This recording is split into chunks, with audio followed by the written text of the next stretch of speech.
This is the 5-Minute Youth Devotional Reading with Alex Sarria.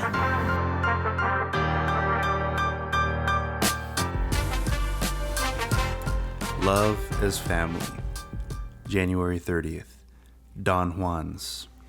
1 John 3:18 says, "Dear children, let's not merely say that we love each other.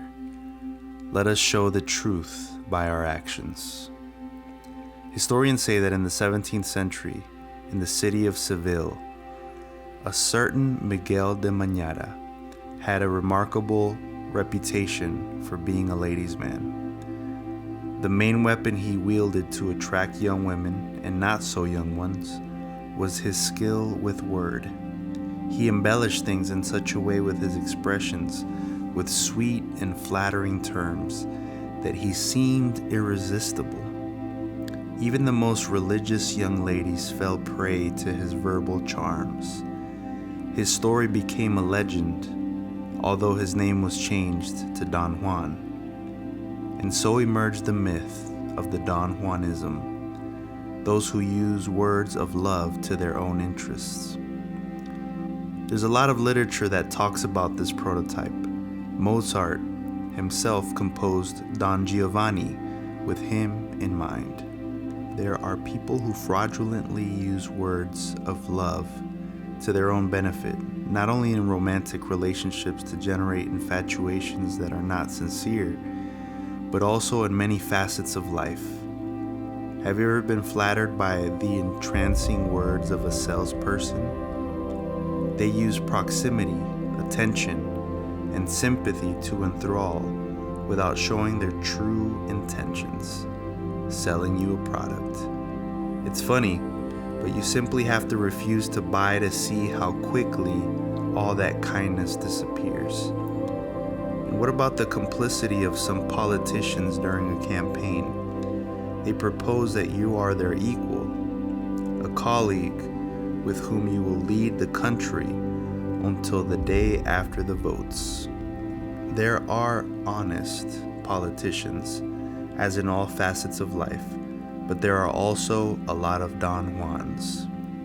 What about televangelists of pyramid schemes?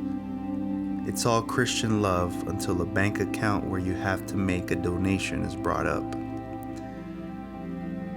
John, Jesus' disciple, was the complete opposite of Don Juans, those who are all just talk. He asks us as if we're family. He affectionately calls us little children to put aside this practice.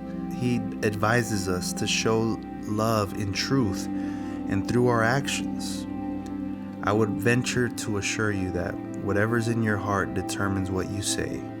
Matthew 12:34. Moreover, good things come from the treasury of a good heart. Verse 35.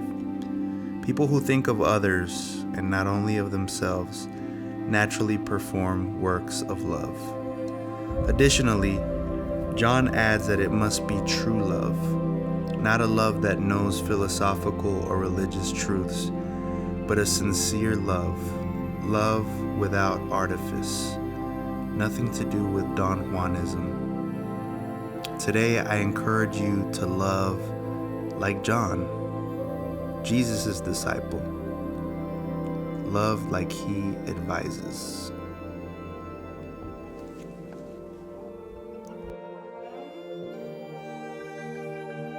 Thank you guys so much for tuning in. If this was helpful for you, please share it with a friend.